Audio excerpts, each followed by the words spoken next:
Sinasabi kasi ng iba, stage daw. Grabe naman, hindi ko para gawin yun. Hindi ko trip yung mga gano'n. Asar nga ako sa mga nag-stage mamatay na lang kayo sa Ginjet.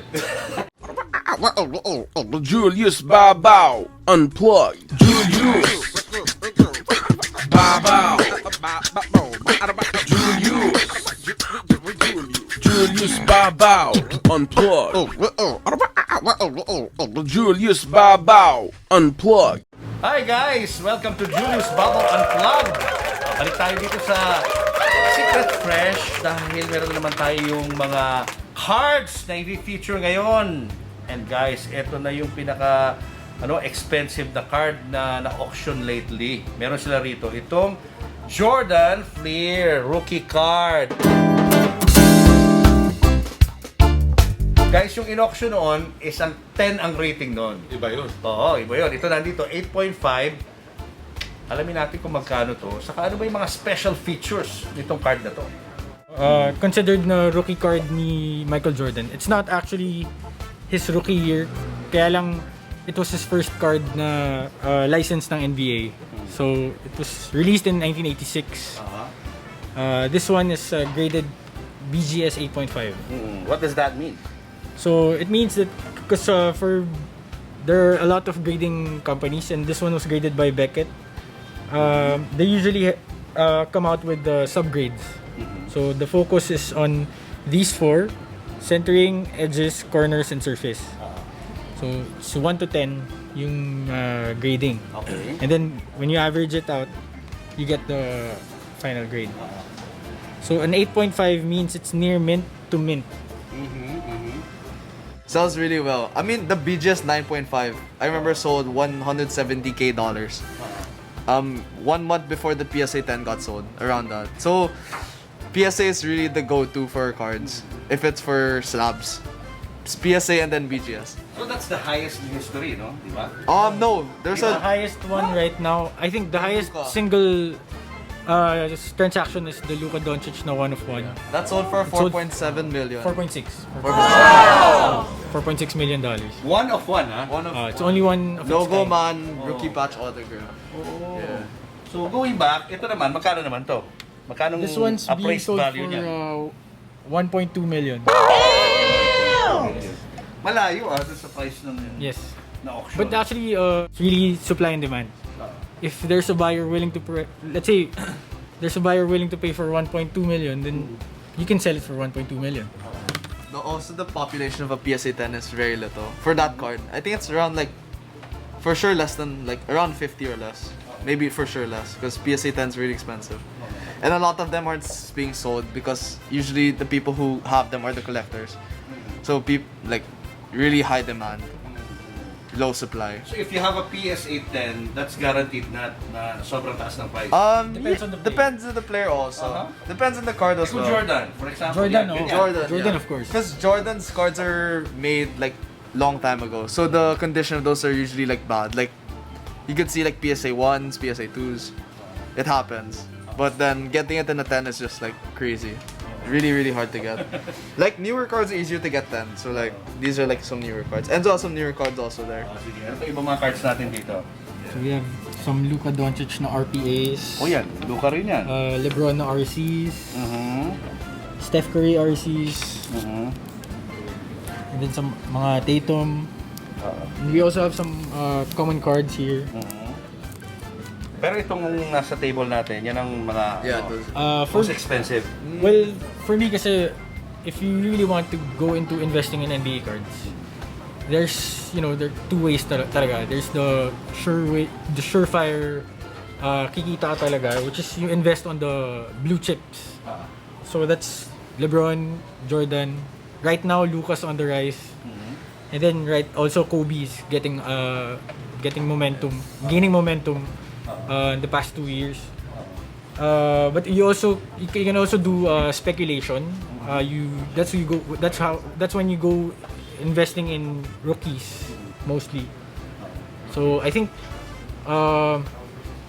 right now the most expensive ones are Luka, Zion Williamson, LaMelo right now. LaMelo right now. Right now. May This hype year's siya eh. class, yeah. Oo, grabe, no? Mga presyo. Oh. So, right now, ang nakita ko sa Golden Auctions, parang running 350k. What's the US. grade? I don't know. I can't remember. Parang meron silang pinost eh. More or less, mga 9.5 yun. Mga ganun, 350,000. No, 9.5 is maybe it's a PSA 10. Who knows? Wow. Okay. So yan guys Pupunta naman tayo kay Rico. Ano naman yung mga cards mo dyan, Rico? So, I think I have the more newer cards. So, like Luka Prism Silver, PSA 10, Luka Autograph, Tatum Rookie Autograph, and then some other cards like LeBron Auto, Kobe Autograph, Giannis Autograph, Trae Young Autographs. Steph Curry Autographs here, and Shaq. I have a lot of players, but usually the ones I put here are my autographs. The ones I keep at home are like the really high-end rookie cards, because those really fluctuate really quickly. So that's why I keep them in the house from different years. So, like, this is the newest one, Revolution 2021. This is hot right now. This is what the big boy pulled when he got the Murat 1-of-1 rookie patch autograph. So it's the same box. Yeah. So ang chances mo to get a rare card, malaki. This is high risk, high reward because this box is just 2 cards in a box. One of them is an autograph, one of them just a base card or an insert. It depends. So you never know what's inside. Yeah. And it's only 2 cards, so it's really crazy. Like really like high risk, high reward. How much is the box? This is I'm selling it for 75k here in the shop. It actually increased. It retailed I think like around November for like $500. So now it's crazy. Ilan box na ganyan ang binili ni Big Boy before he got the rare card? And so how many boxes did Big Boy open? Ilan nabili ni Big Boy na card? May na box? Konti lang. Mga five boxes. That box Times 75. That box was from Enzo actually. Yeah. Ikaw Big Boy, ano masasabi mo dyan? Stuff like that. Stuff like that. The card market is the the up and the down low of the percentage of I don't know. Ilang boxes ang binili mo bago mo nakuha yung ano? Itong dalawang mga nephews ko. Five boxes. Mukhang malaki na kinikita sa 60K akin. each. Kanina bukas ako talo, pero okay lang. Pero masaya, alam mo yung parang tanggal ka Tapos nananalo ka talaga. Nananalo ka, boss. Swerte mo nga eh, no? Hindi rin. Kaya? Bakit ibang klase ka talaga? Boss Jules, collect ka na ng cards. Ayoko simulan. Naku, wag lang. Si Julius kasi collector eh. Mahirap. Ganun talaga. It's Yung Michael Jordan daw, sold daw kay Boss Julius. Ay, naku po. Paano pagpipili ng card? Isa lang, pang-display mo lang. Bili mo yung, sa tingin ko, yung Jordan Rookie is a good investment. Basta bigay lang sa yung good price. Jordan and LeBron always. Jordan, LeBron.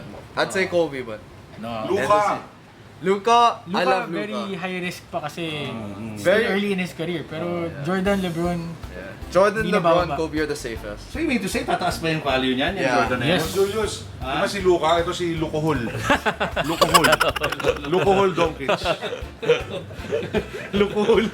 May card na rin ba to? Ano, assistant siya dati ni Mongolian Barbecue. Ay, talaga? Si Lukohol. Oo, tama. Natatandaan ko yun. Oo, di ba? Lukohol. Ano, sa TV na ako dati. Oo nga. Dito ka lang yan.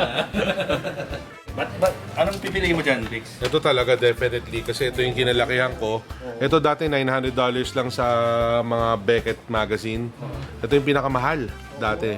900 dati sa Hawaii, ang dami kong nakita ganito sa may malapit sa Bellingham, basta sa may malapit sa Seattle, may binbentahan ng cards. Doon pupunta pa ako para bumili ng cards. Ito hindi ko kinuha, tanga ko. Pero I bought one, nasa 8 siya. Pero ito nasa magkano to? ganun din, mga 1.2 million. 1.2 million pero negotiable naman. So if you got, get a good bargain, why not? Ito magandang display sa bahay mo to, Boss Julius. Forever. Forever na. Michael Jordan, never go So yung wrong. sa'yo, ang rating mo sa'yo 8 lang. 8. At saka to maganda. Ay, Diyos ko, gusto ko to. Alin. Ito, 900K. 900K lang. Ayun, tingnan mo, logo. Logo man siya. So, yung logo ng NBA kasama doon sa patch. If that was in a card, that'd probably be around 10 to 20 million. Talaga, shit. Like pesos. Ganda. Or maybe more. 900,000 yan. It's a floorboard, yung game use na Sa court. sa court. Actually, Wow. Sa Victoria Court. Ano yun, Tito Biggs? Supreme. Ganda, no? Hardcore. Lebron. Actually, gusto ko bilhin yan. Isipin ko pa yan. Ganda. Isa-isa display. nga natin yung mga details. Maganda siyang pang display eh. Isa-isa yung mga details. So it's numbered 5 out of 10. So there are 10 pieces like this. If that wasn't a card. Ang alam ko, there are only 2 out of the 10 that has the logo man. Galing. Okay. So the autograph is also there with the certificate of authentication. Authenticity, no? Authenticity, yes. Oo, may hologram pa. Okay. And ano yung mga ano na yan? Patches ba yan? Patch ng jersey. Game, Nasinuot niya. Yeah. Game word. game worn. So that's for sale? Yes. Available? Yeah, 900K. For you, Sir Julius. For me talaga. For you, 1.1. Nakikita ko dalawa. For me, 9 gigs. Back 9 gigs. Approve. Sold na. Wag, wag. Alam mo ha? Alam mo ha? Easy. May ebidensya, may video. Ayan. This is a autographed photograph of Dirk Nowitzki. So the box, Graded din yan. hindi That's siya authenticated. graded, parang authenticated lang. Okay. Yeah. It's the box being sold at I think $200. Tapos there's a chance that you will get certain players. I'm not sure if dinisclose nila yung complete set eh. But yeah, this is just a photograph and then they have the players sign it and then have it authenticated. Nice. So marami, hindi lang cards. Magkano naman yan? Ito 10,000 lang. Sold. Hindi lang cards. Hindi lang cards, kumbaga hindi lang basketball cards. Marami pa mga memorabilia silang ginagawa. Hopefully sila Rico tsaka Senzo mag ano na rin ng game worn shoes, jerseys soon. Pag ipon muna sila kasi mga young guns natin to, mga future natin to eh. Lalo na itong dalawang to, masipag talaga sila magbenta tsaka mag-educate ng mga taong katulad ko na walang edukasyon. Dahil Nabasa ko yung ano mo post mo, sinagot mo yung isang nag-react dun sa pagkuha mo ng card. Oo. It's an investment.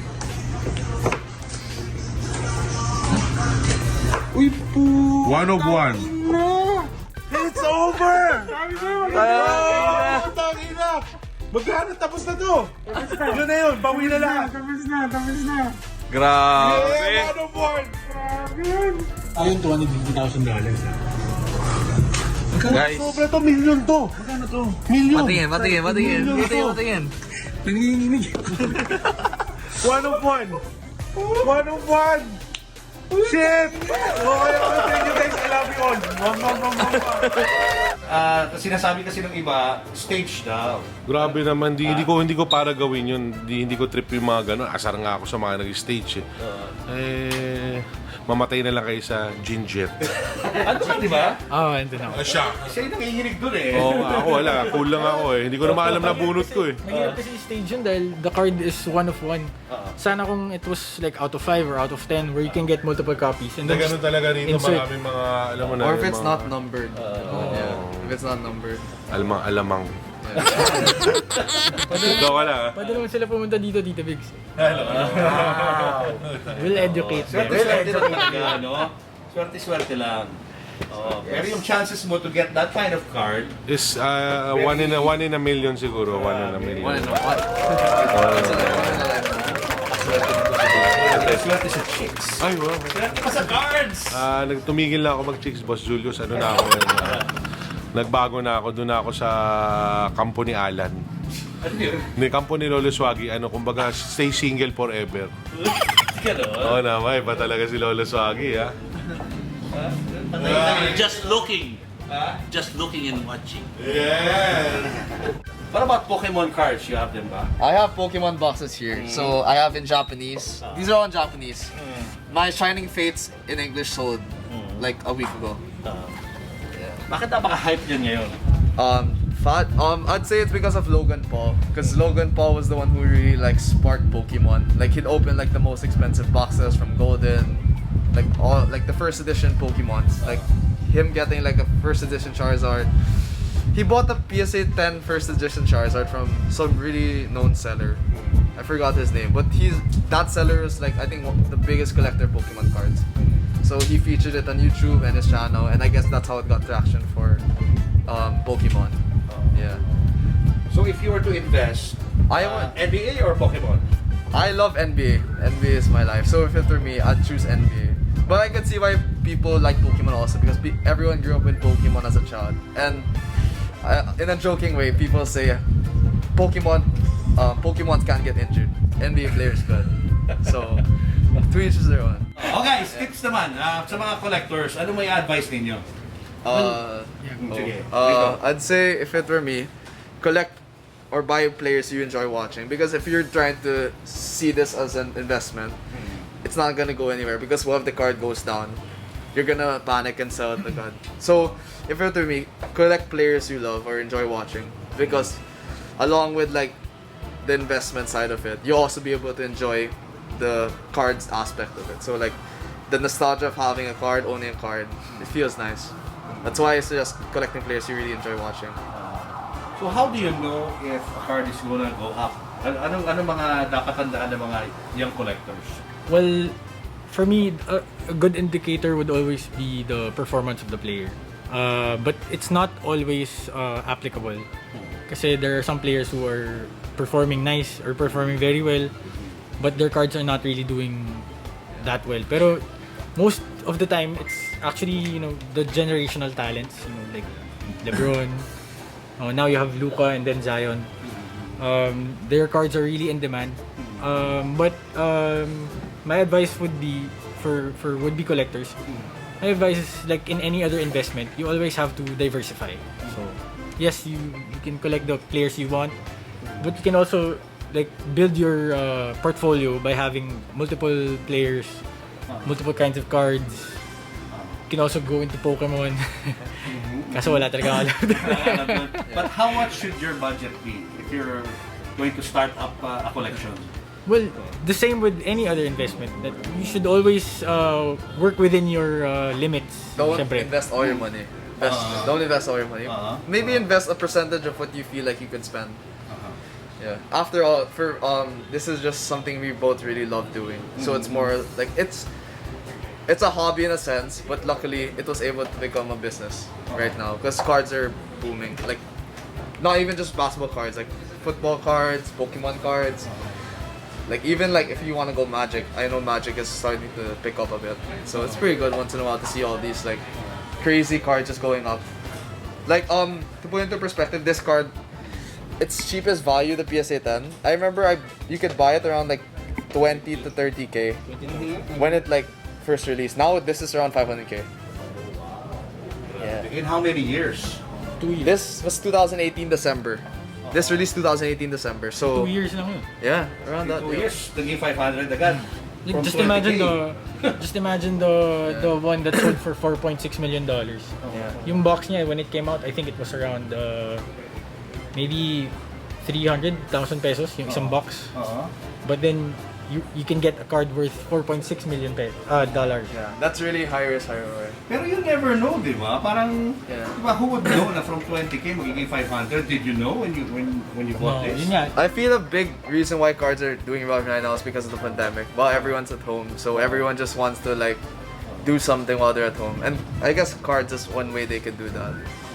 Yeah. I get questions a lot about the card market dying, but I'd say it wouldn't die because investors drive the price, and as like each day passes by, more investors are getting into cards. Similar to art. The art pieces that it's how long has it been going on? Art's Yeah. being traded, and now cards are invading that market because they're both alternative assets you can invest on. Punta lang kayo anytime. We're open 11 to 6 p.m. every day. Here at the Vault Manila and at Rico's Card Shop. Yeah. So he goes a lot. I think you go nearly every day. So just come by, have fun. So after all, we enjoy what we do, and we'd like to share it with everyone else. Pag chicks daw, punta lang daw pag Tuesday. If it's okay. Chicks killer ba to? Pag chicks daw, may free card. Yeah. You can have my number, also. Lolo, papagalitan tayo ng tatay mo, ha?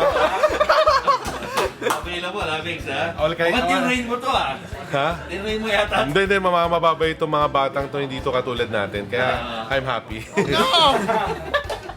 Mabait ako dito. We're all nice and fun. Alright, thank you guys. Thank Mabait you. ako kasi Tito Thank Judy. you, thank you. Subscribe to this channel, like our videos, and post your comments below. And always hit the notification bell.